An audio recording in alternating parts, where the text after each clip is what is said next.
She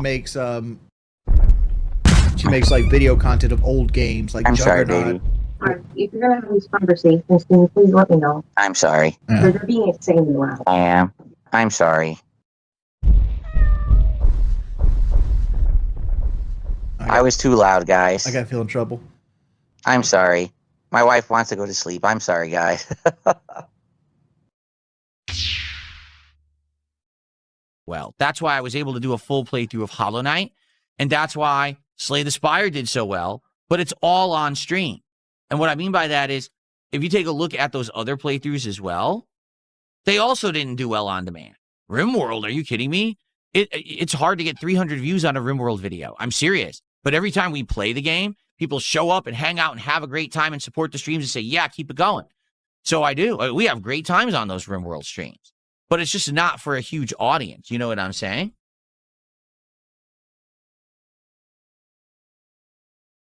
What I'm actually starting to see is a distinct disconnect between being a live streamer and entertainer and an on-demand video creator, okay? It used to always go hand in hand, but these days it actually seems like there's a separation now.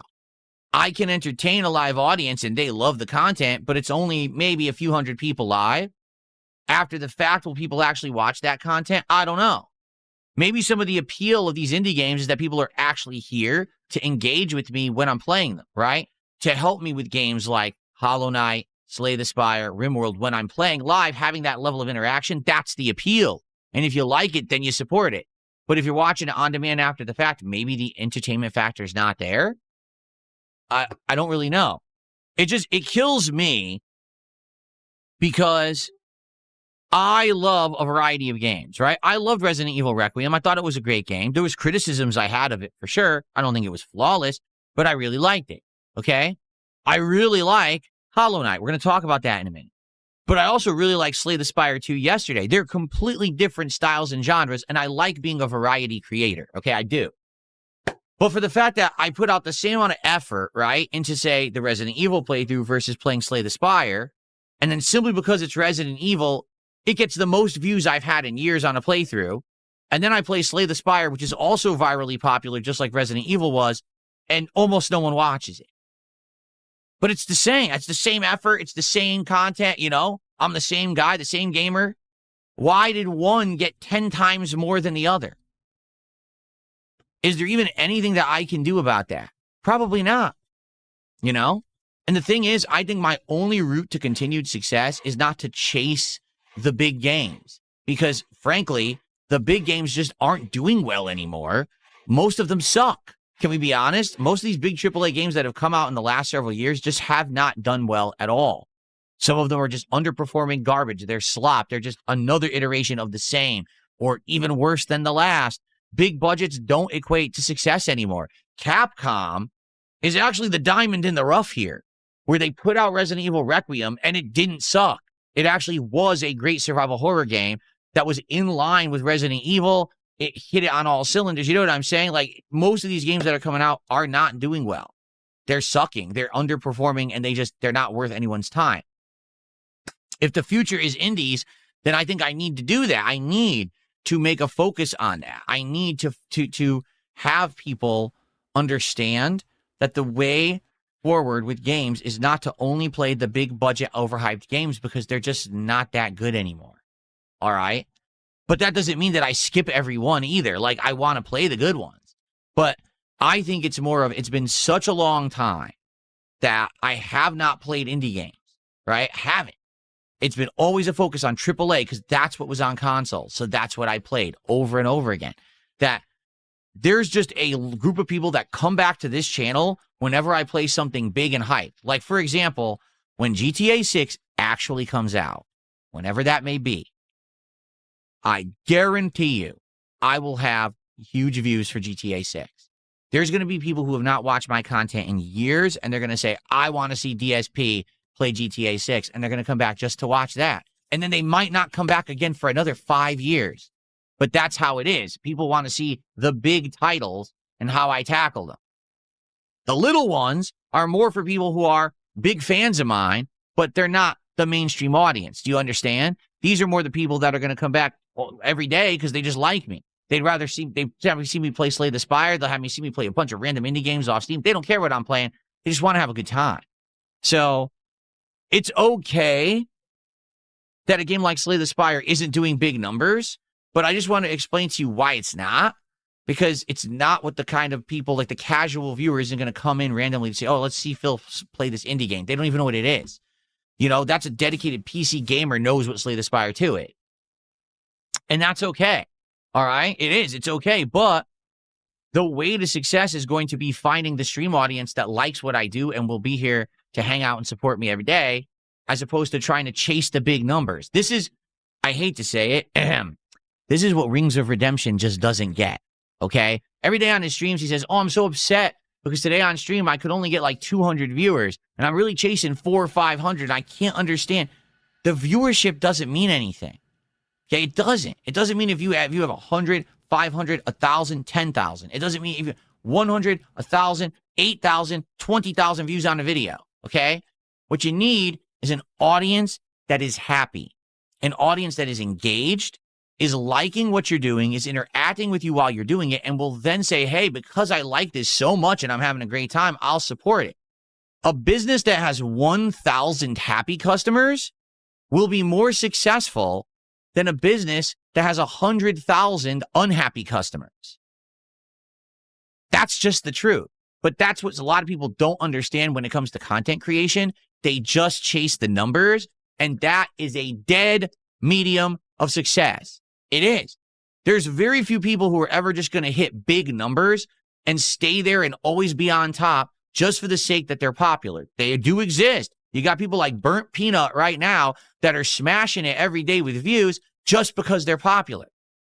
They'll turn on the stream and be like, why is this popular? Because it is. Because somehow it got there, and now it's going to be there.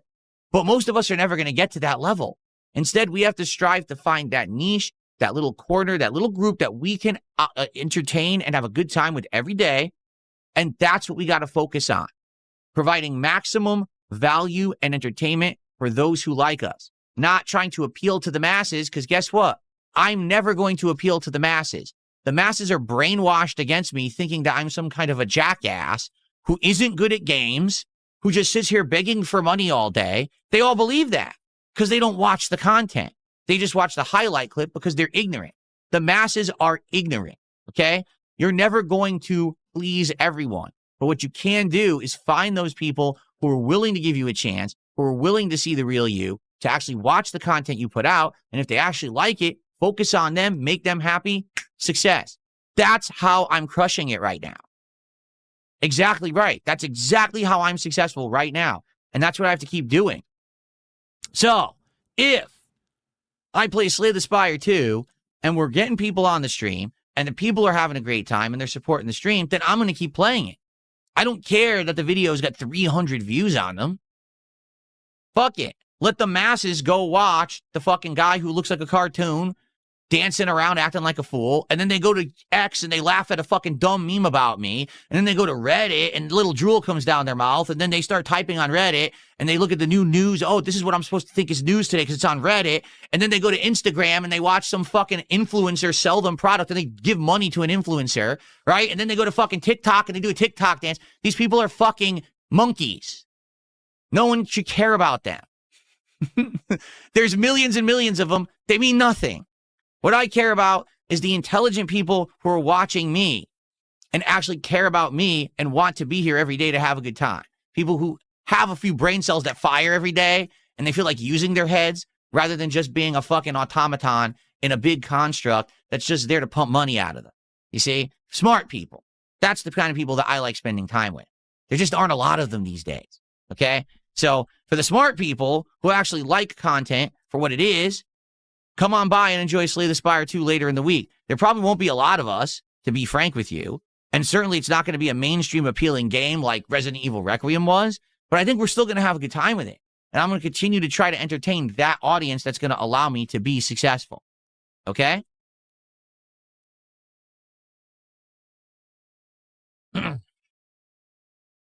Okay. Alrighty. So I've talked about that now. Like I said, the reason that I actually hurt my leg is because I was doing a workout without the proper thing. I'm not even like secure on the floor, and I'm trying to do it like, whoop. Oh, God. Pulled my leg now, right? I hope you feel better, Secret Rain. Thank you for the super chat. Caterade just did a $5 super chat. He says, if you want the truth about a streamer or a YouTuber, just go to the horse's mouth. No one will do that. Okay, I take that back because that's an unfair overgeneralization. Very, very few people will do that. Why? Because that takes effort. And most people on planet Earth are lazy. They don't want to put effort in. They want to laugh at the meme and then move on to the next effortless thing. And then move on to the next effortless thing. Instant gratification, right? Provide me with the instant laugh, with the instant information, the instant everything. Wait, there's a truth behind something someone said and it's not actually transparent when they're saying this? I don't care. Present me with another laugh immediately. They don't want to spend the time to go and actually research the person, because if they did, that would be intelligent. But they don't have any intelligence. They just sit there like a cow devouring what's instantly given to them all day. It's pretty bad. Human society is degrading a lot because of the internet. And this is just one of the many symptoms of that, is that these humans exist to exist, not to actually think. So thank you, Caterade, for the $5 super chat. I appreciate that.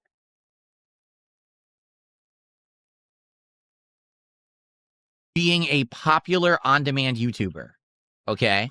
And when you chase that, you basically make decisions based on that, and you can only get to a certain level unless you go virally popular. And at one point, I was one of the biggest gaming YouTubers, and it lasted about 3 years, and then it all fell out because things changed. Culture changed, times changed. People didn't want to see my style anymore. It became less prominent, and it became more popular to make fun of me than to enjoy my content, right? To laugh at me rather than laugh with me. And I basically struggled to try to find my feet after that. I became a live streamer, and even then, as I live streamed, I continued to have like a repository of content on DSP Gaming. So I had an on-demand audience, but then I also had the streaming audience. And this is the funny part about it.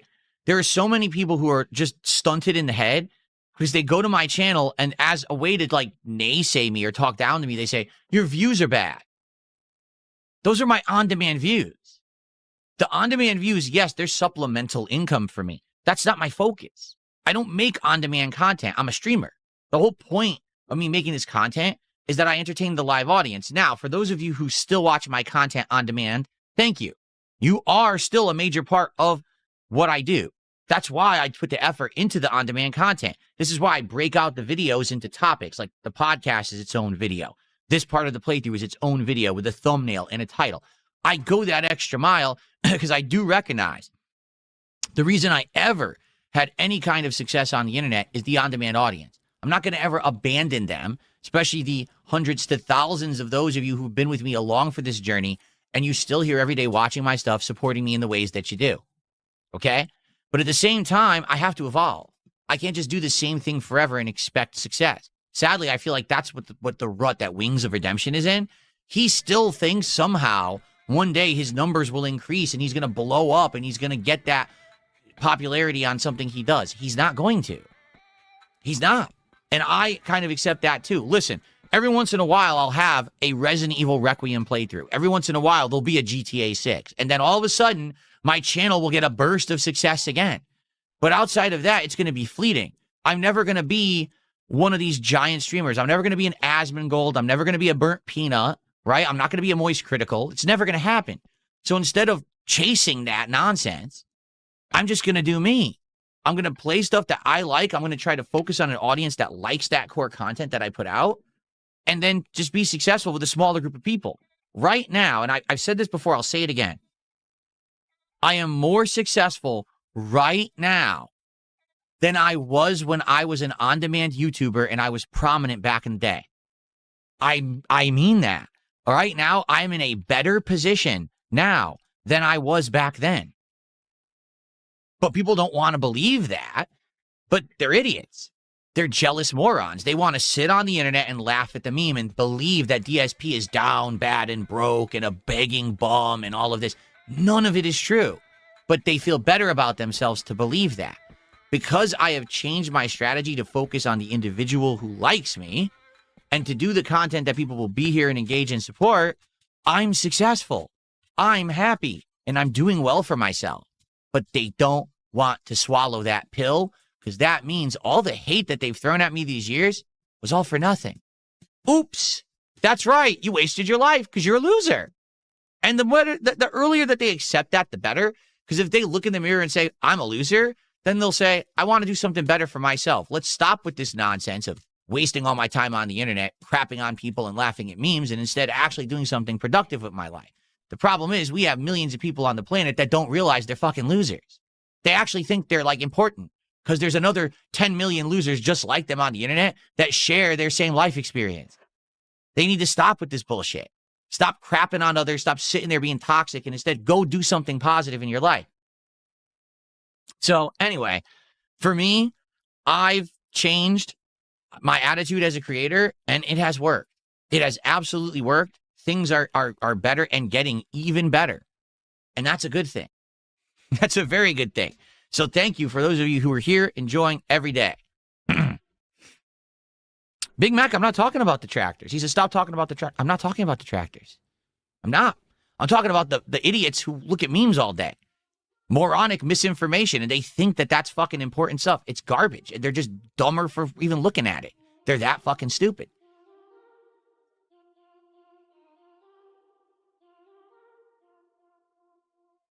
Someone just tipped $2. Oh, Google farms information. Amazon farms information. Okay, thanks for $2. They actually thought I was going to read their paragraph. Okay, now on to our third and final topic for the podcast today. Ladies and gentlemen, I have come to the end of Hollow Knight, the first game, okay? So, to be clear, to make this abundantly transparent, okay? I played the games in backwards order, all right? Originally, I did buy and play Hollow Knight. And that was